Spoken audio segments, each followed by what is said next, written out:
Hello and welcome to Tom Meets Interesting People. Now, I've got a special preview for you right now. I've got the wonderful Kris Bell on. He's a writer and director and currently heading up the film What Dwells Beneath that is currently in its Indiegogo fundraising stage. So, here is an episode preview. I hope you enjoy this episode and please go and check out Kris's work. Links will be below. So, let's kick off with it. Tell me about this film and tell me why should someone go to the Indiegogo right now and back it? Absolutely. So, What Dwells Beneath is actually a Lovecraftian inspired cosmic horror that follows a group of urban explorers, people that are fascinated by forgotten worlds and hidden places. They stumble upon an abandoned cave, and due to all of their curiosities, they unwittingly awaken an ancient evil that should have never been disturbed in the first place. Of course, like you can't, like, why do we do this as humans? Like, why do we just go about unearthing ancient evils? Like, we see the signs, there's the cryptic signs there. We should pay heed. It's and you say things like that in movies where you're like, why don't turn around and go back, but we are filming in an actual cave. This is an actual abandoned cave, the location that we're filming in. And in the very back of the cave, there's actually a wall that just says "Turn back now" on it. And I was the first person in the crew to continue past that wall to see. So there's a good chance I would have never actually made it out of the cave. But turns out there was just a lot of bat poop right beyond that wall. So what compelled you to pass that sign? There's just something that was like, if I don't, I'll never know. So you're telling me you're the first person to die in a horror movie then? Absolutely. Yeah. I would 100% be the first person that dies in the horror movie because my curiosity gets the best of me. It's a problem. Yeah. It's normally a good trait to have though, isn't it? It's normally a good trait. Right.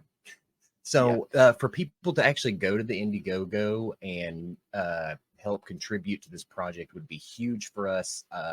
We're looking at a pretty modest goal of $5,000, and that helps us fund everyone in the cast, everyone in the crew, all the monsters, all the props, everything that we need. None of this is like going into my pocket or anything like that. So this helps with distribution. This helps us have a premiere.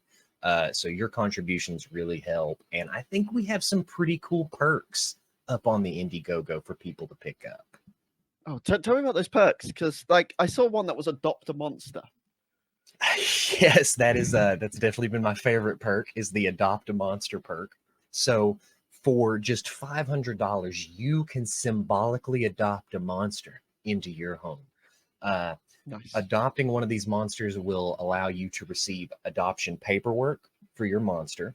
You will receive regular updates on the progress of your monster and how it's being put together, how it's coming to life. And after filming wraps, after the production wraps, you will receive a screen-used piece of your monster. Nice. That's pretty cool, actually. That is one of the coolest perks I've ever heard of. I don't think anybody else is out there giving away monsters. So yeah. Like not even in D&D, it's still like D&D has monsters, but it's like, no, here's a monster book, but none of them are your monsters. Exactly. This is your own monster. I love that. Now, I'm really interested to learn kind of like, I talked with August about this, and I've talked with Jonathan Perry about this as well, about filming on location. Yes. I imagine filming in a cave, that's got its challenges. Very much so. So it really depends completely on the weather outside too, which you wouldn't think would affect the cave. But if there's been a heavy rain outside, it's very humid in the cave. There's lots of moisture just hanging in the air, which affects the camera lens really bad sometimes. Trying to capture audio in these small cavernous areas where so much noise is bouncing off everything has definitely been a challenge, and you completely lose track of time in this Mhm. cave. Day and night are completely foreign concepts when you're inside the cave. Well, because like how I'm trying to now comprehend like how does it like affect the cameras?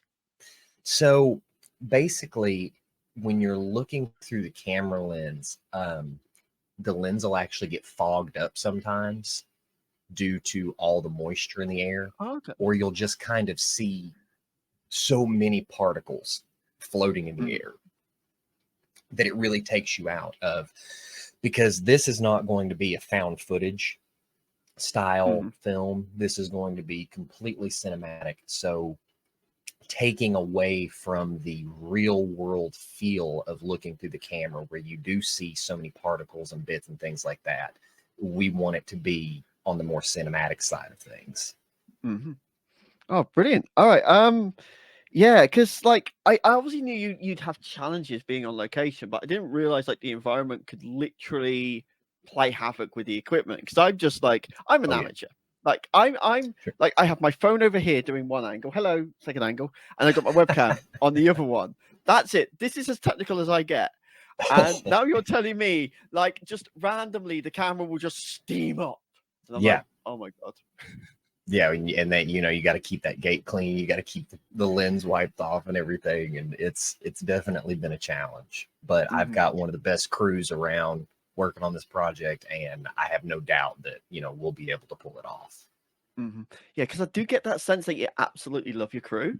Oh, I do. Um, Tell me about them and tell me how they like sort of like rose to this challenge of filming in a cave, which is already scary, Yes.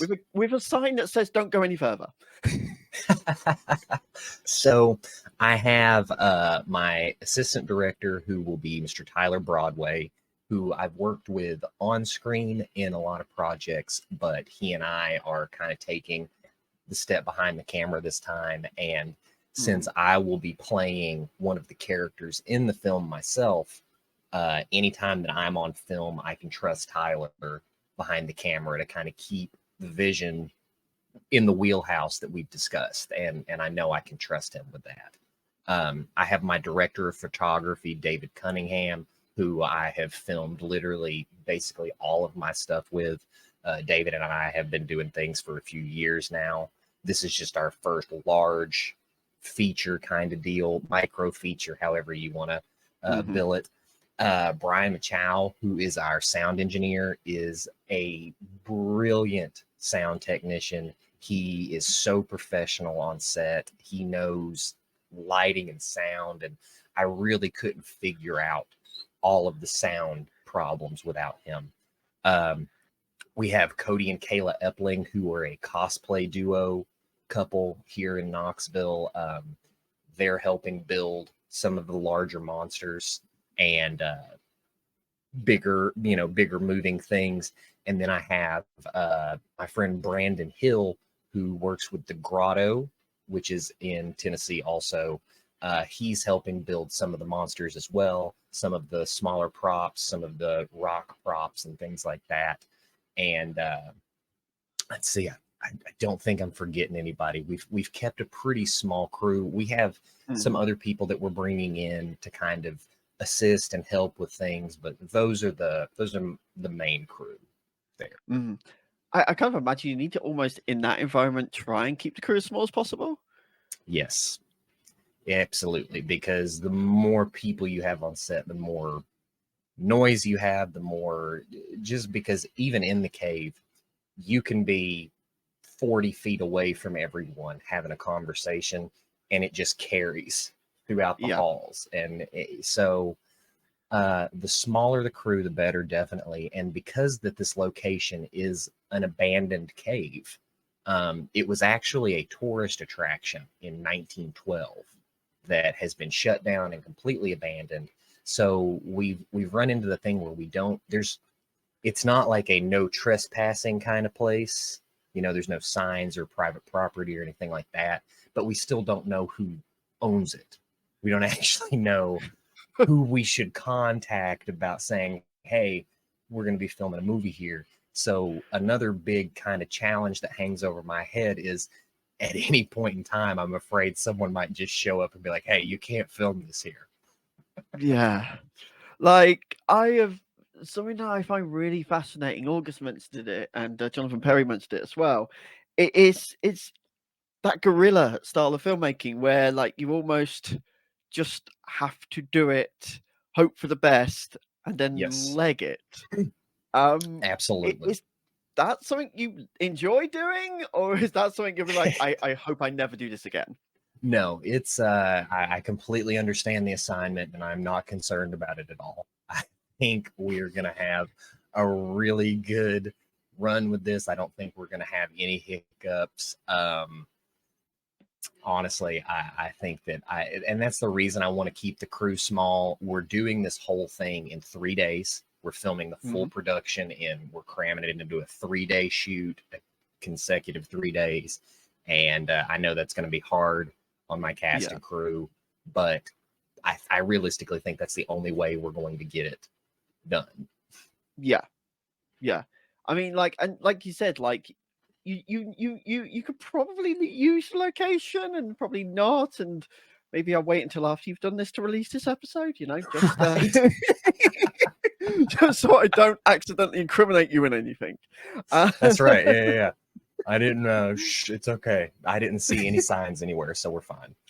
Yeah, yep, there's no signs. Yeah, no I've also used that signs. to get out of So a parking fine once. exactly. There was no Yeah, signs. So what are you gonna do? yeah. Now, I'm also interested. You mentioned, and something else I find quite fascinating, and this comes from my love of sci-fi, my love of Star Trek, and trust me, this is related. Where Yes. I'd see, particularly in long-running shows, members of the cast would jump behind the camera for occasional episodes, like sort of LeVar Burton, Michael Dorn, and Mhm. Jonathan Frakes all step behind the camera in Next Generation. So Sure. tell me about that. How do you run the show and are part of the show?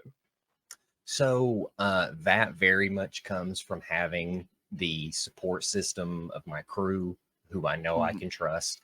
Um, Basically, I feel like I can completely devote myself to the character and to the scenes when I'm on camera. And Mhm. I don't have to be also consciously thinking while I'm in the scene, okay, what does this camera angle look like? Does the lighting look good over here? I can just solely focus on the scene because I have such a great AD like Tyler. Yeah. And then when I'm not on camera and am able to kind of orchestrate the scenes myself, there's no ego there. There's no uh, conflict of, well, I would have done it better. Why does he have to do everything too? We're all just here to create one great product. So if one of us can't be there doing it at the moment, someone else can pick up the slack. And I think that's Mhm. a winning combination of things. Mhm. I think something I'm also getting from your answer and from everyone else's answers, sort of like along those questions, is it's all about trust, isn't it? Trusting in your Yes, crew. huge trust. If you don't Yeah. have faith in your crew, if you don't have trust in the people that you're working with, why are you doing? I guess Yeah. trust has to be built sometimes, but that's why I choose to surround myself with people that I enjoy working with. Mhm. It's people that I know are here to work hard. It's people that I know are talented and people that I know I can trust. So those are three big things, professionalism, talent, and trust are huge Yeah. things to build a community. If you like what you see, please subscribe on whatever app you're on. If you're on YouTube, click underneath and you'll be able to watch yet another episode with my horrible, horrible voice. Until then, everyone, take care and goodbye.